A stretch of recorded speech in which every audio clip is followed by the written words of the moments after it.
On Sunday morning, February 22, 2026, the target of a $15 million reward was hiding in the quiet tourist town of Tapalpa. He was a ghost. Authorities hadn't even captured a clear photograph of him in decades. Before dawn, a massive joint military force surrounded his secluded cabin. As the soldiers advanced, cartel gunmen opened fire. The target fled into the dense jungle, but security forces tracked him down, capturing him in serious condition before he died en route to Mexico City. The death of the world's most wanted drug lord did not bring peace. The news triggered immediate narco-terrorism across Mexico. Cartels set fires across 20 different states and turned major hubs like Guadalajara into ghost towns. This countrywide violence paralyzed the infrastructure just a few months before Mexico was set to co-host the 2026 FIFA World Cup.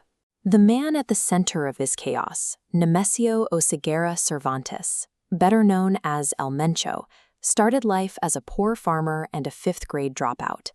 To understand how he built an empire capable of holding an entire government hostage, we have to examine the specific systemic failures he exploited to rise to power.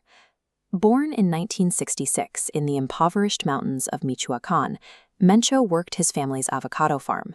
To help support them, he dropped out of school in the 5th grade, and by age 14, he was managing illegal marijuana fields. In the 1980s, he crossed into California looking for a better life. Instead, he entered the criminal underground, getting arrested for theft, for weapons possession, and street-level dealing. His run in the United States ended in 1992 when undercover cops caught him selling heroin. He served a 3-year prison sentence before being deported back to Mexico at the age of 30. This deportation returned a street-level dealer with American prison contacts directly back to his home state, providing a bridge between the U.S. market and Mexican production. In 1997, a convicted drug dealer managed the unthinkable. He became a sworn, active-duty police officer. He entered a system defined by plata o plomo, money or lead. Cartels offered a brutal choice: take a bribe or take a bullet. Mencho used his police time to map these vulnerabilities, learning exactly where the blind spots were. Armed with this insider intelligence, he married into a powerful cartel family.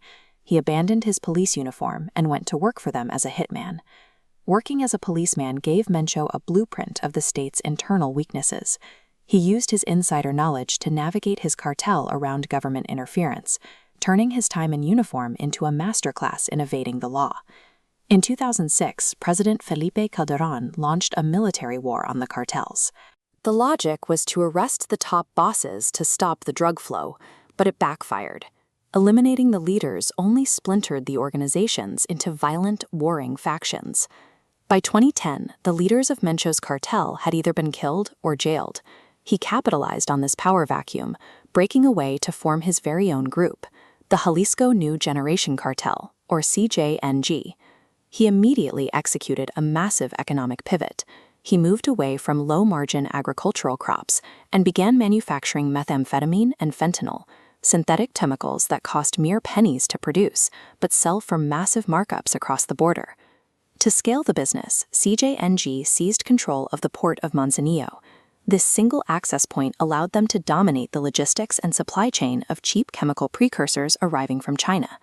By moving away from farming and into high-scale chemical production, this synthetic wealth purchased terrifying military power. In May 2015, when the military attempted to capture Mencho, his gunmen used RPGs to shoot a Mexican military helicopter right out of the sky.